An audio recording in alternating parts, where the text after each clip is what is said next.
जो बात शब्द नहीं कह सकते वो म्यूज़िक कह देती है। Music equals to easy remedy. Let's talk के स्पेशल एपिसोड में मैं Deepti Jain, modern vastu astro consultant, आप सभी का स्वागत करती हूँ। आज का दिन बहुत खास है।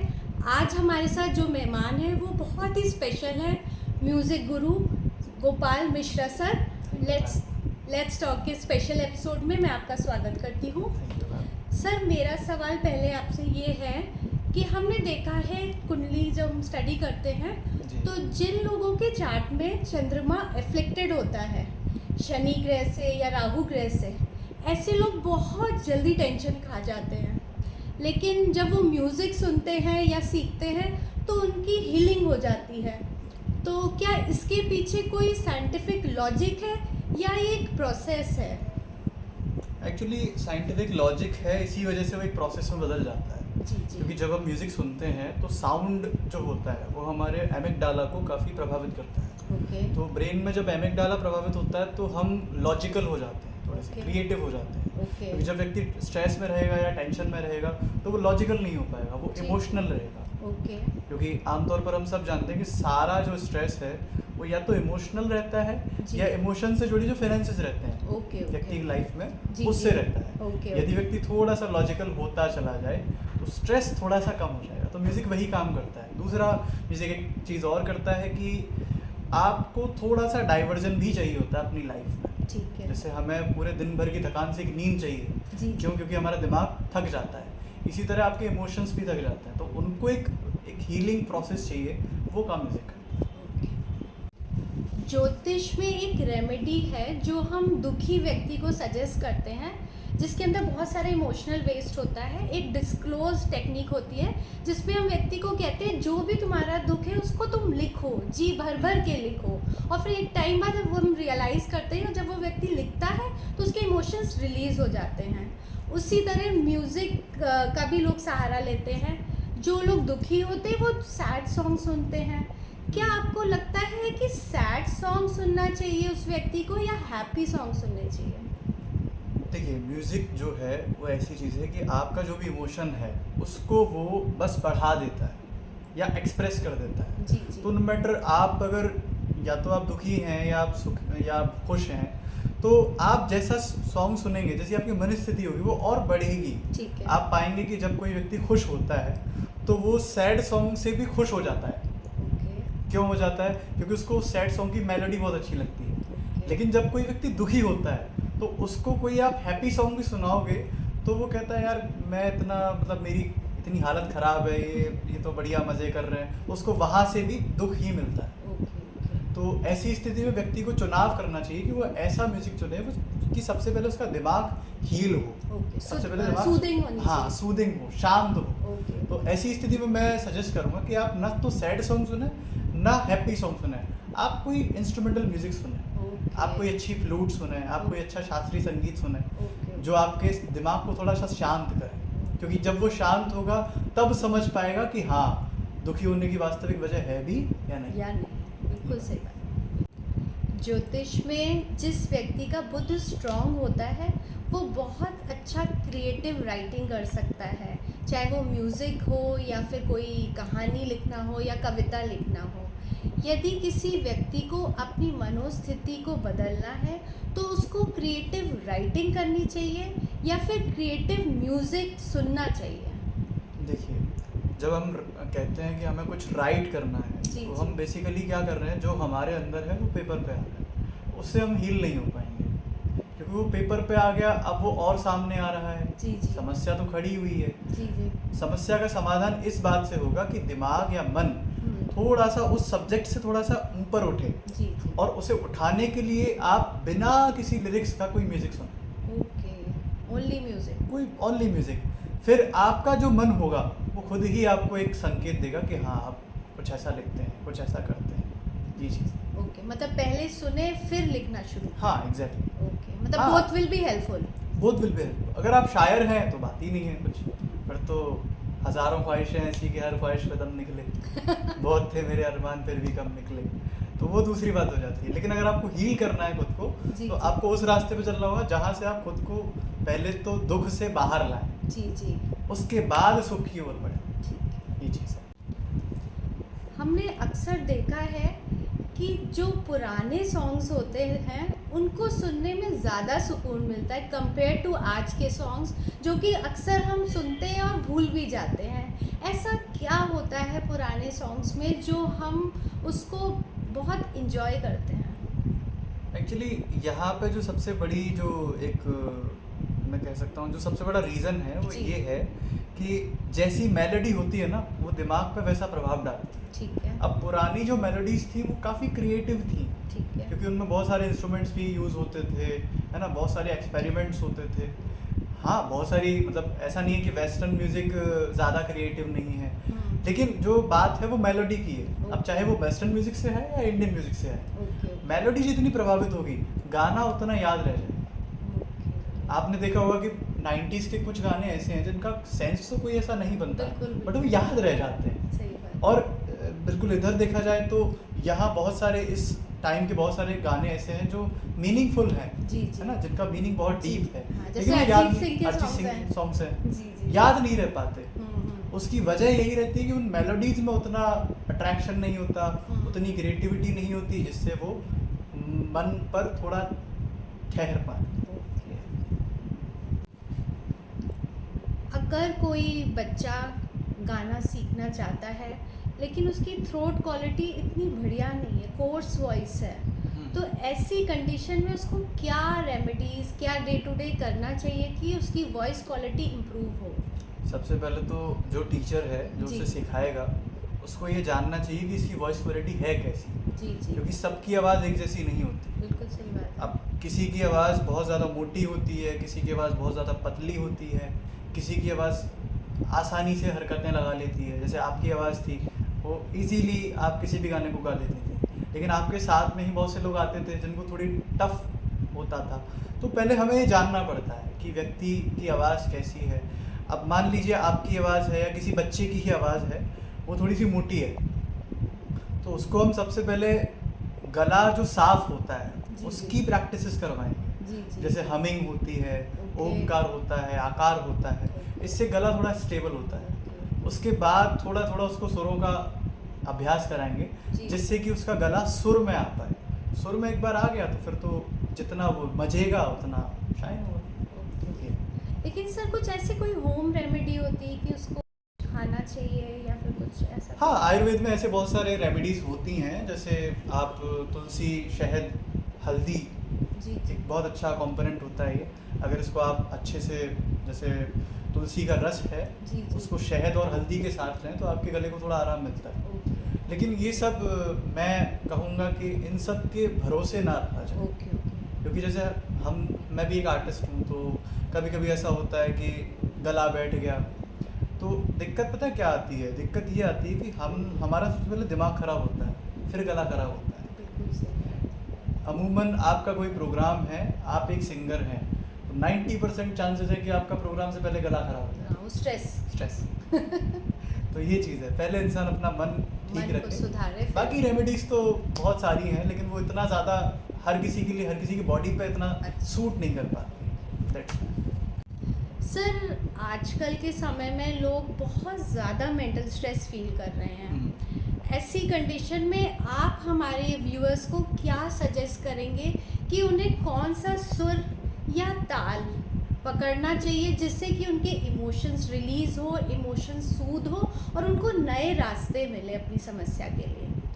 देखिए, संगीत और ख़ास तौर से जो भारतीय संगीत है उसकी जो पूरी विचारधारा है वो इस बात पर टिकी हुई है कि आप जैसे अंदर से हो वैसा ही आपका म्यूज़िक होगा। जी जी। जैसे कोई आर्टिस्ट होते हैं, अगर वो एग्रेसिव नेचर के हैं जी। तो उनका म्यूज़िक भी एग्रेसिव आता है। हाँ, जैसे रैप हो गया। रैप हो गया या रॉक हो गया। जी जी। तो जैसा आपने बोला कि स्ट्रेस की स्थिति है तो ऐसा कौन सा म्यूज़िक सुना जाए, तो उस स्थिति में मैं ये आपसे कह सकता हूँ कि हमारे शास्त्रीय संगीत में बहुत सारे राग हैं। जी जी। जैसे राग पूरी धनाश्री है। ओके। अब मान लीजिए कोई व्यक्ति है, वो दिन भर का केवल थका आ रहा है, उसकी लाइफ में कोई स्ट्रेस नहीं जी, है, तो जी। पूरी धनाश्री ना सुन करके मारवा सुनेगा।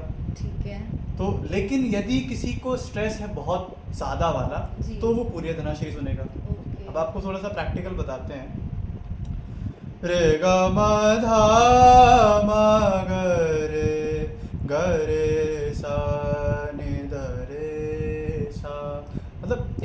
थकान है लेकिन स्ट्रेस नहीं है। बट ग म ध नि ध प प म ग म रे ग म ग रे सा। तो आपने देखा शाम के ही दोनों राग हैं, जी, जी। लेकिन दोनों रागों के फील कितने अलग हैं, बिल्कुल। लेकिन वो एक सुर से चेंज हो रहा है।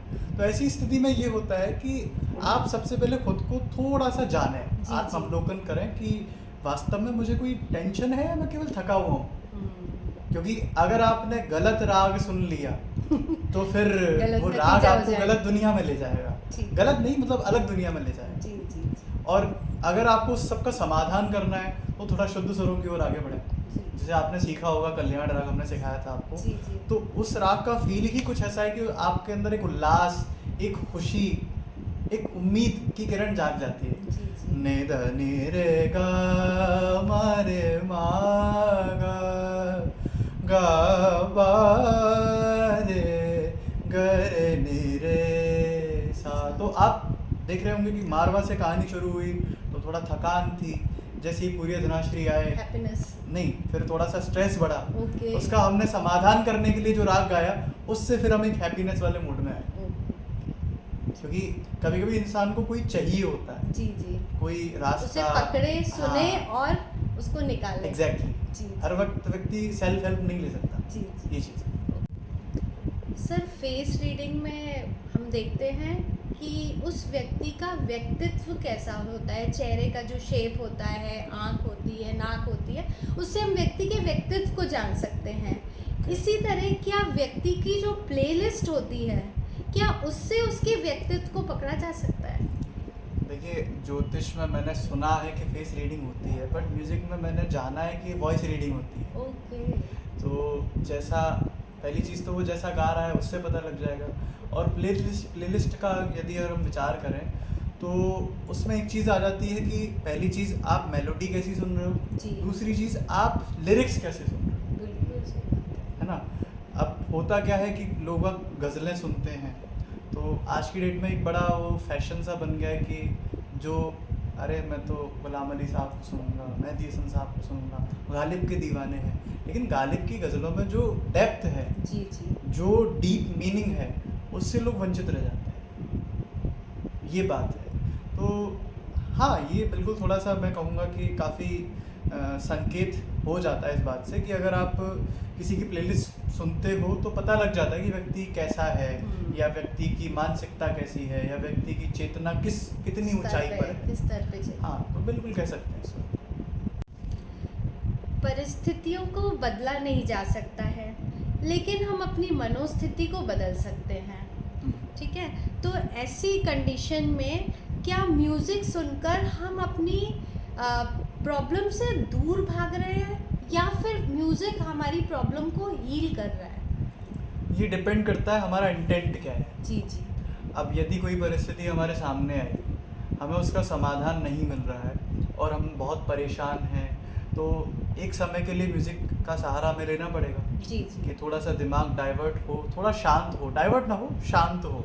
क्योंकि शांत दिमाग ही चीज़ों को क्लियर देख पाता है, और ऐसी कोई समस्या नहीं है जिसका समाधान ना हो, जी जी। है ना। या तो उस समस्या को छोड़ना ही उसका समाधान होता है। ठीक है। हर समस्या में आप उलझ नहीं सकते। बिल्कुल कृष्ण ने सही। बोला है कि यदि आप हर युद्ध को लड़ने जाओगे तो कहीं ना कहीं आप जिंदगी से हार जाओगे। युद्ध में तो जीत जाओगे लेकिन ज़िंदगी से हार जाओगे। तो म्यूज़िक कभी कभी ये काम करता है। अब जैसे अमूमन बहुत बीते दिनों में मेरी लाइफ में बहुत स्ट्रेस आया था, तो मैंने कुछ गुजराती फोक सुनने शुरू किए। अच्छा।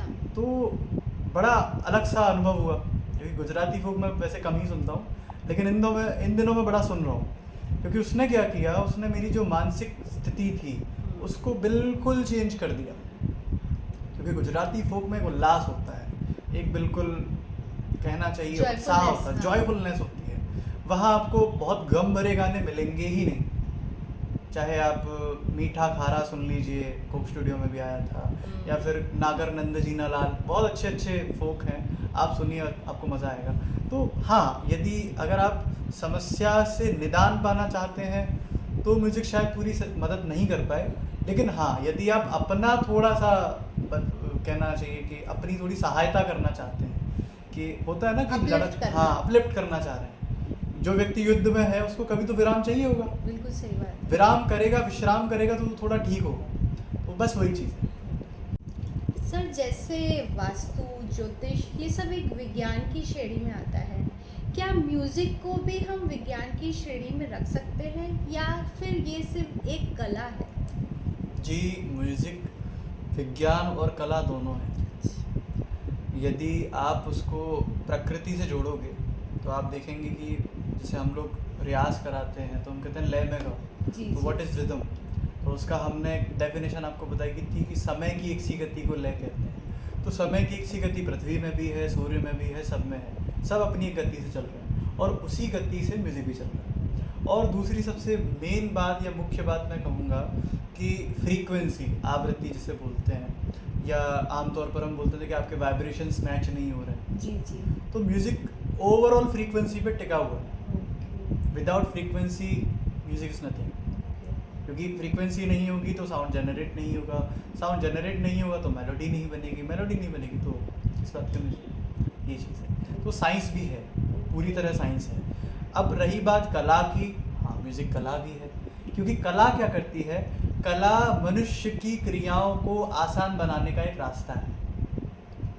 जैसे हम लोग आमतौर पर सब्जी काटते हैं, यदि हम एक रिदम से ना काटें, या पाक कला क्यों बोला गया, पाक विज्ञान नहीं बोला गया, बिल्कुल सही बात है ना, पाक कला इसलिए बोला गया क्योंकि हमें उस काम को आसान बनाना है। अगर हम उस काम को आसान नहीं बनाएंगे तो हमारे सर पर एक बर्डन रहेगा, बिल्कुल। और बर्डन के साथ आप कोई भी काम कर रहे हो, खासकर ऐसा कर रहे हो जो दूसरों के लिए कल्याणकारी है, कल्याण आएगा ही नहीं। इसलिए म्यूजिक कला भी है और विज्ञान भी। सर आपसे मेरी एक रिक्वेस्ट है कि आप हमारे व्यूअर्स के लिए अपना कोई गीत प्रस्तुत करें जो कि आपको बहुत ही दिल के करीब हो आपके। बिल्कुल, सबसे पहले तो मैं दीप्ति मैम को बहुत थैंक यू बोलना चाहूँगा कि इन्होंने मुझे इनवाइट किया, और म्यूज़िक और एस्ट्रोलॉजी का ये जो संगम है, ये मैं वैसे तो पहली बार ही देख रहा हूँ, क्योंकि यूजुअली एस्ट्रोलॉजी को हम थोड़ा सा अलग वे में देखते हैं और म्यूज़िक को थोड़ा अलग वे में देखते हैं। बट हाँ, ये अच्छी पहल है कि हम चीज़ों को फैक्चुअली और लॉजिकली लेके आ रहे हैं एक साथ, तो अच्छी बात है। बाकी मनपसंद गाना तो संगीत, मतलब म्यूजिशियन के लिए तो सारे गाने मनपसंद ही होते हैं, बट हाँ एक गाना अभी बहुत दिनों से चल रहा है दिमाग में, तो वो गाते हैं। नैना तेरे कजरार हैं, नैनों पे हम दिल हारे हैं, अनजाने ही तेरे नैनों ने वादे किए कई सारे हैं, सांसों की लय मध्यम चले तो से कहे बरसेगा सावन, बरसेगा सावन झूम झूम के, दो दिल ऐसे मिलेंगे, आओगे जब तुम ओ साजना, अंगना फूल खिलेंगे। Thank you sir, thank you so much. आपने अपना बहुत ही कीमती समय हमें दिया।